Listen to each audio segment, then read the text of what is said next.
Namaste. Sindh, Pakistan this week. Reportedly, 55 bonded slave labor Hindu men, women, and kids escaped from private prison. Present before the session judge in Umarkot, their freedom was declared, but as they came out from the court, culprits beat and tried to abduct them again for slavery. This in Sindh, Pakistan, Umarkot. Earlier, last month, this video made waves on social media, which allegedly shows a Hindu woman being abducted in broad daylight without any concern for intervention by police or standers-by or any other interventions. This video, also from the same region, Umarkot in Sindh, Pakistan. A few days after which, an activist who had been speaking on the issue went to social media to raise awareness of openly public threats to his life that had been directed against him, claiming he was in imminent danger of lynching in Pakistan, as there's a huge public campaign falsely accusing him as being anti-Islam and anti-Pakistan for his stance against sex slavery of non-Muslim girls. He claims extremists are spreading propaganda against him for raising his voice against forced conversion and ongoing injustice to the Hindu community in Umarkot, Sindh, Pakistan. Decades of bonded labor, decades of reporting of the bonded slave labor of Pakistan indicates children as young as 7 years old can be found in compelled labor work. Workers are reportedly even sometimes kept in chains. Tedious and unpaid work, such as picking cotton, is also observed, repeating that this type of labor can be found to be unpaid work. Children as young as 7 years old and workers are sometimes known to be also kept in chains.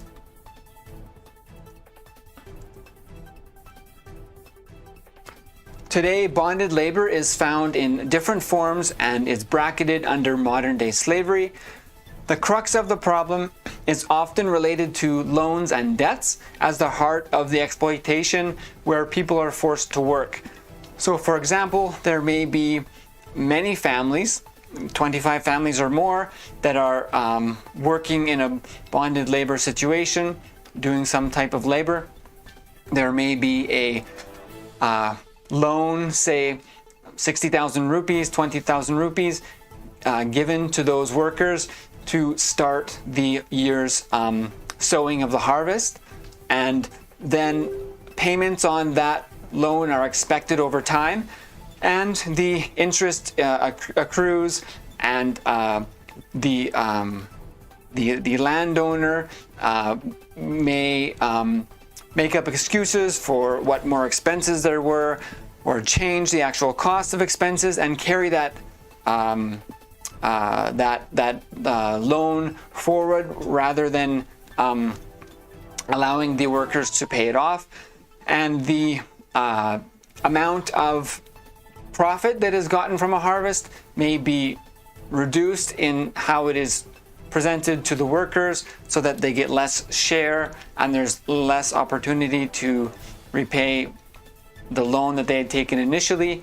And in this way, the bonded labor situation compounds year after year. There's reports of often observed beatings, physical abuse, And has also been reported on similar situations, workers are even sometimes observed to be kept in chains itself.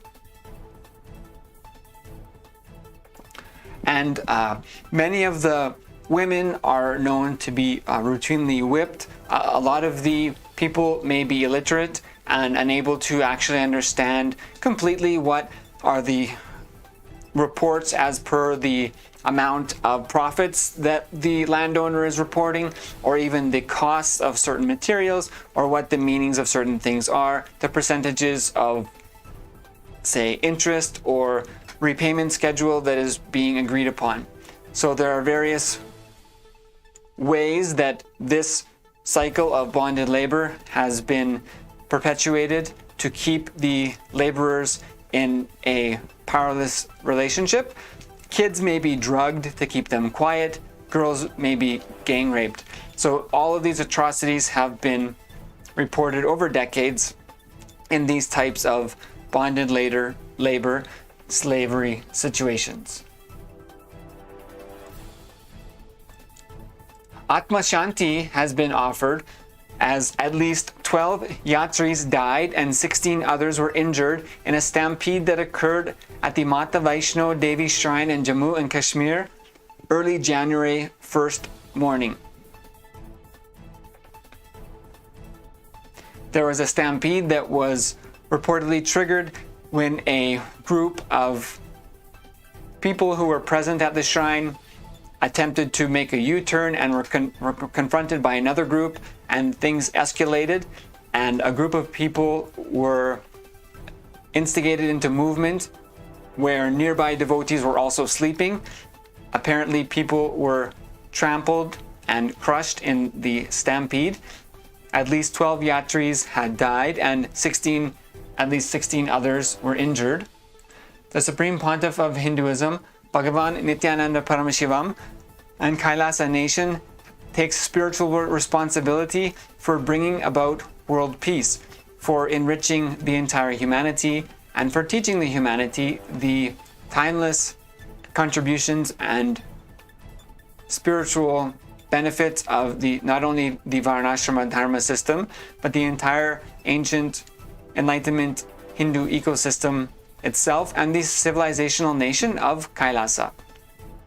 Atma Shanti was offered for the pilgrims who lost their lives and was performed by the Supreme Pontiff of Hinduism, Nityananda Paramashivam. The rituals were performed by the Supreme Pontiff of Hinduism as per Vedas Agamas, having taken spiritual responsibility for bringing about world peace. Kailasa's Department of Human Services offers Maha Maheshwara Puja at the feet of the Supreme Pontiff of Hinduism for the same on the auspicious day of Mahalaya Amavasya on the 2nd of January 2022. You can offer your Maheshwara Puja by visiting kailasamailer.com/sevas. Another report from Karnataka claims a complaint filed against a school in Karnataka for forcefully imposing Christianity on students. NCPCR takes cognizance. The National Commission for Protection of Children's Rights, the NCPCR of Child Rights, has directed the Deputy Commissioner of Mandya to initiate inquiry and take necessary legal action against Nirmala English High School located in Pandavapura town, Mandya district, for forcefully imposing Christianity on minor Hindu children. The Nirmala English High School is running under the aegis of an international Christian missionary organization named Salesian Missionaries of Mary Immaculate, SMMI, is also receiving aid from the Karnataka state government for providing education to the poor. It was reported that on December 23, 2021, parents of some students and locals had an argument with school management for making their children participate in Christmas celebrations in the school and collecting 50 rupees from each student in the name of celebrations. As soon as this came to light, legal activism organization Legal Rights Protection Forum, LRPF, reportedly probed the incident and found that The management is imposing Christianity on non-Christian students by making them participate in Christian events like Christmas, Good Friday, etc., and distributing Bibles and other Christian literature. Students were also being made to observe fast on the eve of Christian religious events. So it's being reported that in this school, 50 rupees was collected from each student in the name of the celebrations, whereby school management was making children participate in the Christmas celebrations. And in accordance with this, collecting 50 rupees from each. Also that the school management had made it mandatory for students belonging to different religions to participate in the daily Christian prayer in the morning, but otherwise making it optional for them to participate and stand for the national anthem, as per reports. Also repeating once again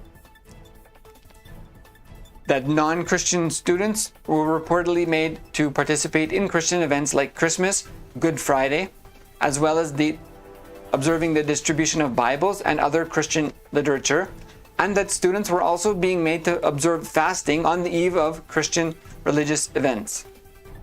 So these are the alleged reports from this incident in Karnataka. A complaint was lodged with the NCPCR by the LRPF against the school for violating Article 28.3 of the Indian Constitution. The NCPCR has now taken cognizance of the matter and has directed the district administration